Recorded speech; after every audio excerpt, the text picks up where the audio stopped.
Hi, Kelsey. How are you? Thanks for coming along. Good, thanks, and you, George. I'm okay. I'm very good. We met on LinkedIn and we are now We did. talking. What a You're now story.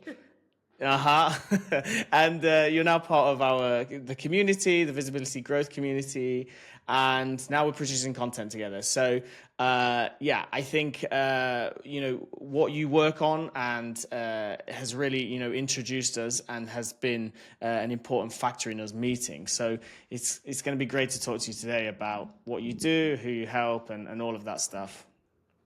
Yeah, thanks. I'm really excited. I think maybe just to give some context of where I fall into everything. So I'm the co-founder of a company called Design on Demand Club.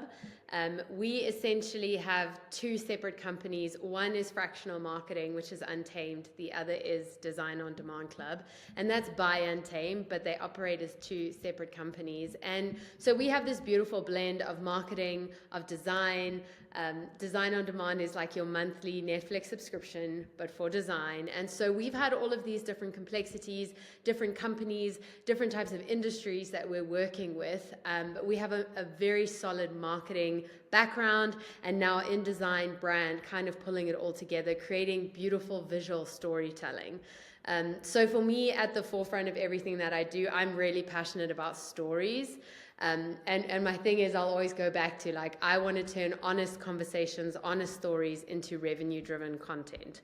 So that's where Awesome. I sit on everything. And that's a little bit about who I am. Awesome, awesome.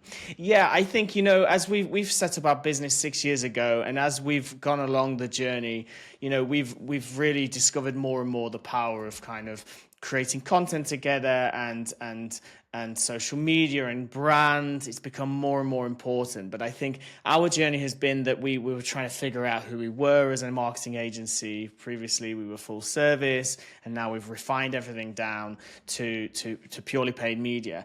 Have you been through that journey? Is that your experience as well a little bit? Maybe you could tell us about that.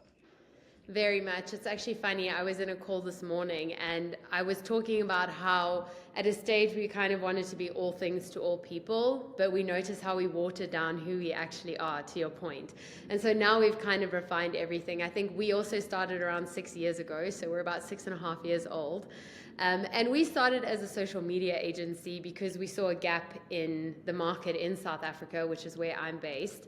And then slowly but surely realized, like, actually, we don't like to work in silos. That's our worst. So for me, like, silos are a big no-no. I want to find brand, marketing, content, storytelling, piecing it all together in line with what the business is actually hoping to achieve, which very often comes down to who you are. So I think, we became this fully fledged marketing agency. Then we became a fractional marketing agency. And part of what we offered there was this design execution team. And then we realized, actually, we love this. This is part of who we are. It's the visual storytelling, but it can stand on its own. And so we've gone through this entire evolution. Like, if I look back to 2019 when we started, it's always like, I can't believe how far we've come, but I also know how Yeah. far we have to go, which is very humbling. But it's definitely been something where we started with a very narrow focus, got a lot broader, and now essentially like have warped. There's a fork in the road, and we have these two businesses, and they're different to each other. They still serve each other. The team is still one, but now all of a sudden we're focusing on different things. And to your point, like, marketing has changed drastically in the last 6 years. In the last year alone, I think a big thing with content is just we have so much of it, we consume so much of it. So again, really passionate about making sure there is something that is genuine, authentic, relevant in what we're producing, in the companies we're working with. We're always on a goal to actually make it better for them. So a lot of, clients will come like, I need content or I need this. And we go, no, no, no. That's not a given. Let's actually figure out why you exist, what's it for, what do you want to achieve, and what is the business goal at the end of the day. That's going to inform the content that we actually want to create so that we're actually reaching certain like KPIs and business goals, because that's, at the end of the day, everyone wants to see return on investment from marketing, and it's often the hardest thing to show.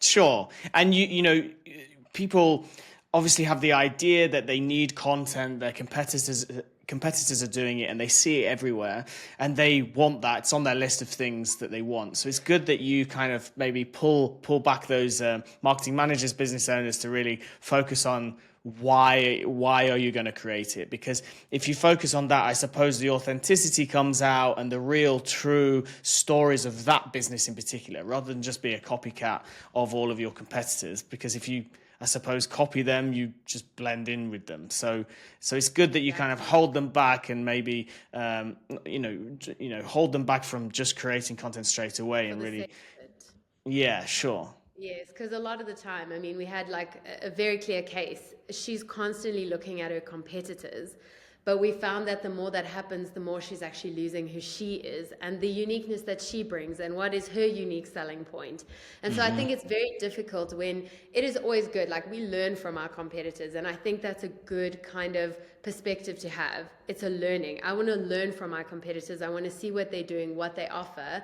But I don't want to do the same thing because essentially that's not what makes us unique and our selling point. So I'm all about like we study competitors, we learn from them, but the perspective is to learn in order to be able to do it in our own way or to show what's different about us.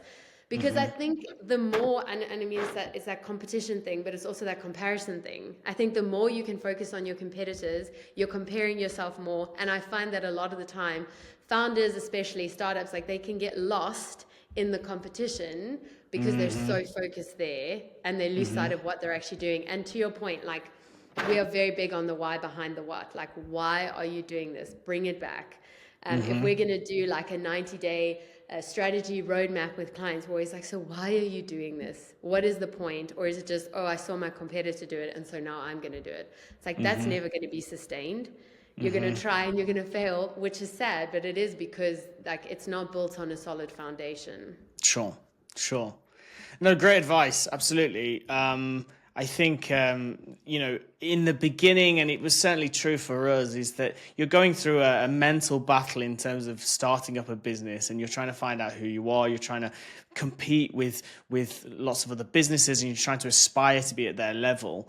But at some point, I don't know if you would recommend it from day one to think about that because, economically you need clients, you need to try to compete straight away. And if you have to copy a little bit at the beginning to get up to that level, you're then in the game. But ultimately for the long term, I suppose you're suggesting that the success comes from really staying true to who you are and building that. I mean, in terms of our client base, we've got clients who have been with us for 4 or 5 years, pretty much the duration of our business.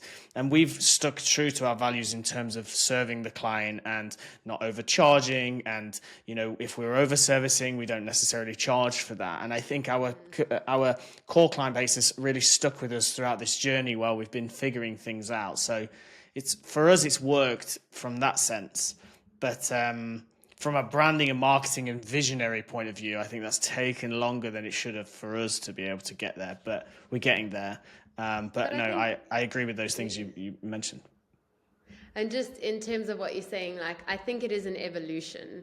But I think ultimately, and where we've had to come into companies, so for example, like startups, founders, very often they're willing to take 2 weeks to sit with us for a strategy that is then executed and implemented and puts the foundation in place. It's not a long time, but it's enough time to actually map things out. But I think it's an evolution. And I think the problem a lot of the time is that we become lazy. And I say we because we've been there.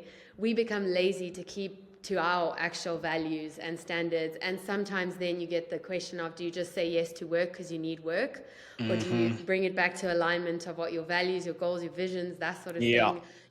Because a lot of the time the struggle is real. And so you are sometimes stuck with these, do we just say yes for the sake of it? Do we not? Do we say no and actually just, okay, we'll keep, kind of going through? But I think a great way to see it is like, there will ultimately be an evolution of why you're here, what you're doing, what you're hoping to achieve. And that's okay. But I do find that it is something that unless you have someone who's on your case about it. So for example, if we're working with a company, we're on their case about it. And most of the time when we've had in a good way. Yeah, exactly. But most of the time we have to step in because they've just forgotten the why. And what we simply do is remind them of the why. And it shifts things. It's like an incredible thing, but when there's a why, it's like there's purpose, there's understanding, there's goals that seem to just shift. But I think at the end of the day, it is an evolution. Like you should be growing, you should be changing, you should be, building. You shouldn't look back and say 6 years ago we looked exactly the same. Yeah, I'm sure that certainly won't happen for you and for us and others. In terms of those content ideas and the creativity, I would say from our experience is communication with the client and really trying to understand their clients. And of course, as agencies, we can research the client. But ultimately, the in-house teams are speaking to those clients all the time. I wonder if you have a framework or a way of working. For us, it's been a lot of communication with our clients to try to prize out that information. And I suppose in content creation, that's ever more important. I don't know if you have, something like that. I think for us, there's two things. So it's like communication and visibility. Which is ironic because that's your name. But I do think that one of the biggest almost blockers in a company is a lack of visibility and transparency. And so for us, like, we would rather over communicate with a client, be more transparent than ever, so that there's no one questioning what's happening. I found that where clients really struggle is when actually, like, we haven't actually been the ones communicating enough or following up enough or actually being transparent with what we're doing. So much so that when we actually set up Design on Demand Club, we went like, how can we give clients as much visibility as possible, communication, even though we set it up and work through Trello with the client, we are in constant comms on Trello. And then we have a Slack integration. And if they want to huddle, we can huddle. But we've just done it in such a way that no matter what is happening, the client is never guessing. And I think if I've learned anything, we had a client who turned around at the end, like our contract ended, they didn't renew. We were fine with it, but he was like, every now and then I would have just liked a check-in. And we were like, because we'd been growing, we, like that awkward growth spurt where you're just like trying to keep up with everything, make sure you do it well, you deliver well. And we were delivering, but we weren't communicating. And so if we learn anything in that space, it's just like clients value the visibility and transparency that you give them, and they value communication because they don't want to be left wondering. And the issues arise when a client is going, I have no idea what you're doing. I'm paying you. It doesn't look like you're getting anything done. Yeah, absolutely. Yeah. And in general, communication is key. And we found that as well. It builds the relationship. You have more insights into the business, and all around it's super important. Were there any other points that you wanted to make? Any other particular areas you wanted to venture into? So I think for me, what's been an interesting kind of learning curve at the moment is a little bit more around how our design and marketing have started to inform each other. That was always something that we'd worked with, but now, especially in, I'd say, like performance marketing, so our paid media, that sort of thing, we have some very interesting performance marketing clients. And one of the things we're starting to realize is just how much like visual storytelling informs what customers actually do, their behavior. Yeah, I think in and around that, I think it's also what you're used to working with. So there is probably some similarities around there. But I just keep thinking more and more, it's like when it comes to food, I am someone who I eat with my eyes first. Everyone says that. It's like if there's an ugly, they call it ugly delicious, it's an ugly plate of food. You're almost like, I don't know if I want to eat that. And finding that actually a lot of the time as we are creating, there's a science behind paid media that I think it's calculated. But then at the same time, it's like, okay, now we're working with a solar battery. How do you actually make that something that somebody wants to look at, consume, not just from a need point of view, but actually it's going to shift behavior. It's going to shift the way people actually consume and are invested. So I think that for us has been a really interesting kind of journey of starting to see how credibility is built, how it's built quickly, and how visual storytelling and design actually informs a lot of that. not just for somebody to click for the sake of clicking, because I mean, we all know that. But it's actually something where it's like we are visually telling stories that get people interested, that actually lead to the next thing. So yeah, the kind of marketing and design intertwined together in this completely, like, from, you know, 1 week you're working on bunny food, the next week you're working on, you know, solar battery. It's like nothing is the same, but what are Yeah. the things that kind of draw through across? Okay. So yeah. Yeah, I mean, this is a challenge that we've come up against in terms of creatives, landing pages, building trust, and you mentioned a few points there which are top of our minds, at least in the last few years, to a large extent. And you know, as we've shaped our offering, we've added an offer in terms of landing page design and creatives as well, because this is an area which is really missing with our previous historic clients, let's say. In terms of managing budgets and ads and building out the structure and all of that, there's only so much we can do as a paid agency, and we're really held back by landing page experience, by ad creatives, by the offers that are provided to us. And I think what you're suggesting there is that you're providing kind of more in-depth conversations and consultancy with your clients to really kind of draw that out and add more, shed more light onto that as an important thing to add into what they're doing already, because that can certainly enhance, you know, the team that's managing the paid ads, for example, and they're probably begging for that type of, activity. Yeah, it's a very big, we are big on collaboration. And I think collaboration and collabs are like, it's a very fluffy word. A lot of people throw it around. But for us, like, collaboration is really important because we need to understand as well. So as much as like some clients, not even paid media, but some clients is just, it's really easy to get a feel for the brand, understand who they are, and then create content with them on a monthly basis. Other clients have complexities like paid advertising. Now all of a sudden we're working with different companies all the time, you know, there's different creatives, that sort of thing, but it's going, how do we make this better? We make this better when we actually collaborate and we work together. And that makes a difference for the companies and clients that we're working with, because a lot of the time there's just a certain level of buy-in. It's not that like their plan is, you know, if you're on the starter, you don't get as much as you get on the pro. We don't work like that. We are like, we want to collaborate. We want to make sure that we're delivering value. We're adding value. There's like this relationship that works together.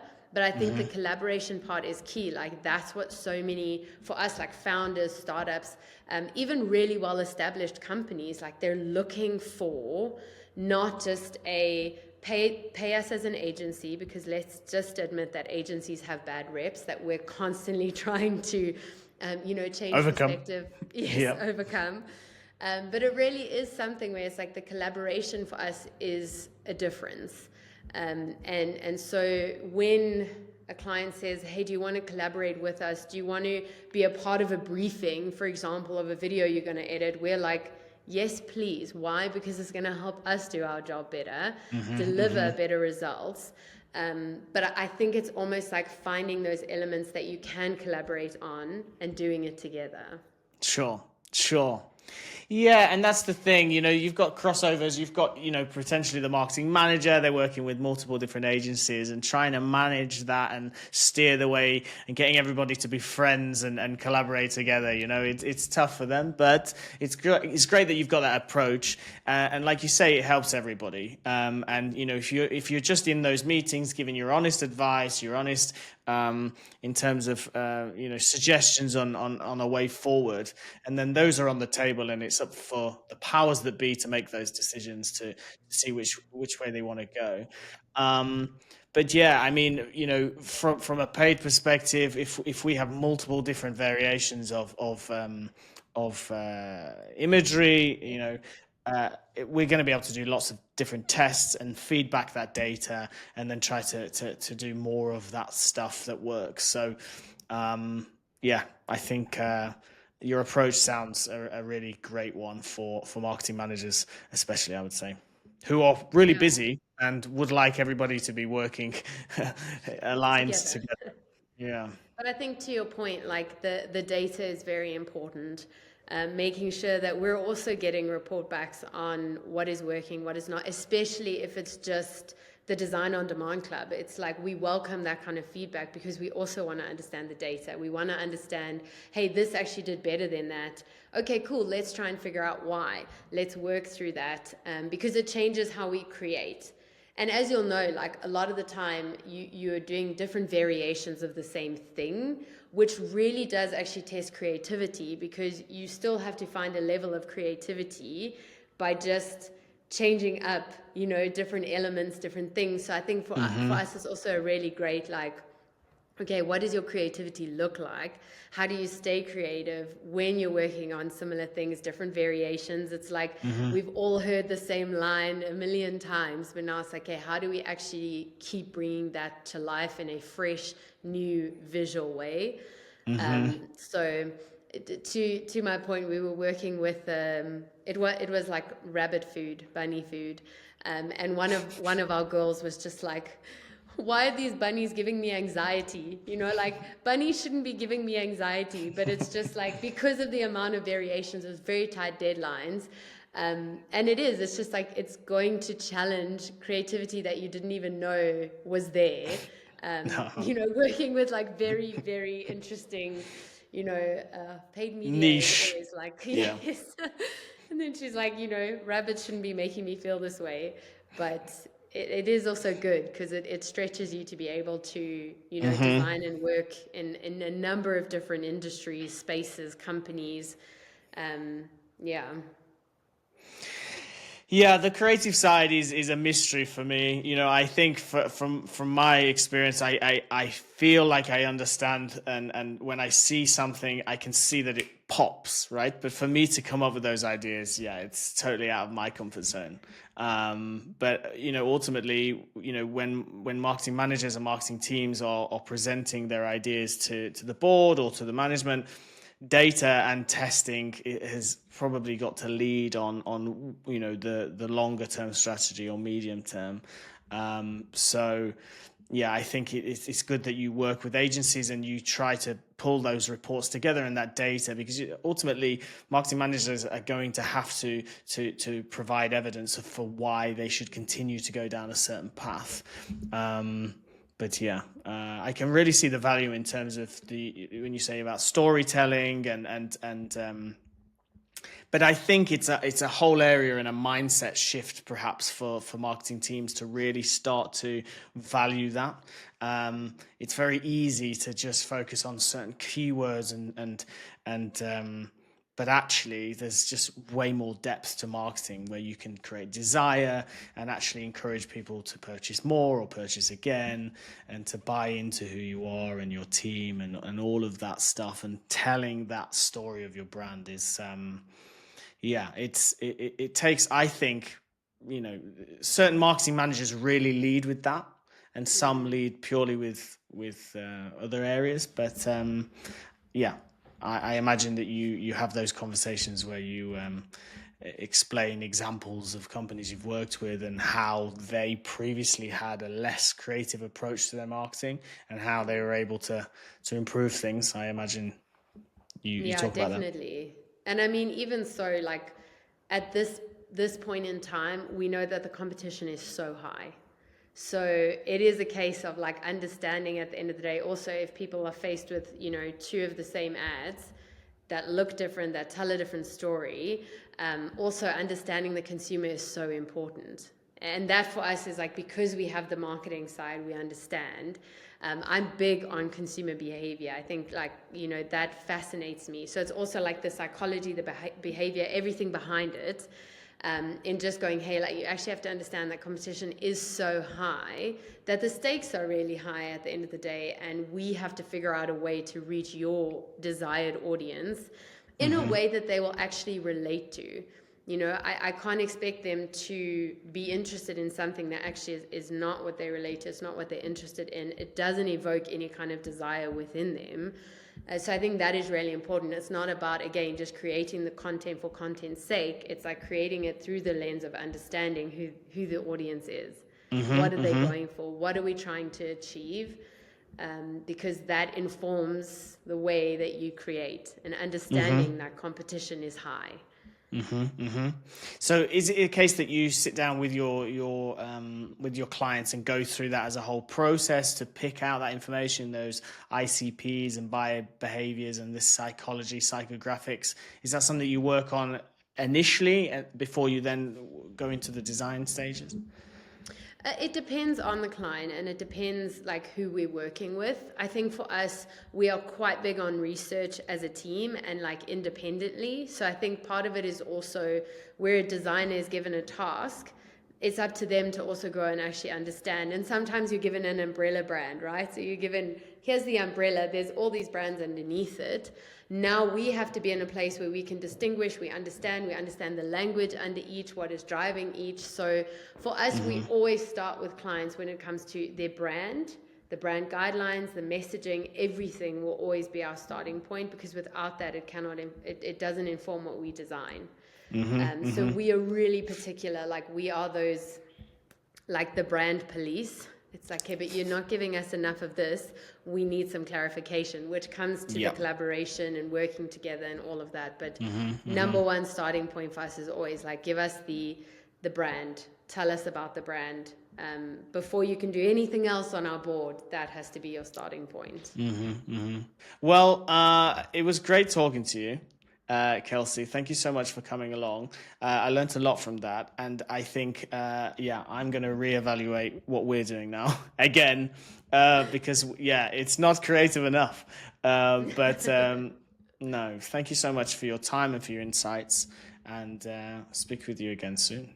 Cool. Thanks so much, George. I really hope that it is helpful. And of course, if somebody wants to get in touch with you, how can they do that? They can go to designondemand.club. That's the easiest way to do it. Or they can actually just reach out to me on LinkedIn. Awesome. I'll put all of those details around this video so people can get in touch with you. Again, thank you for your time, and all the best. Appreciate it. Thanks, George.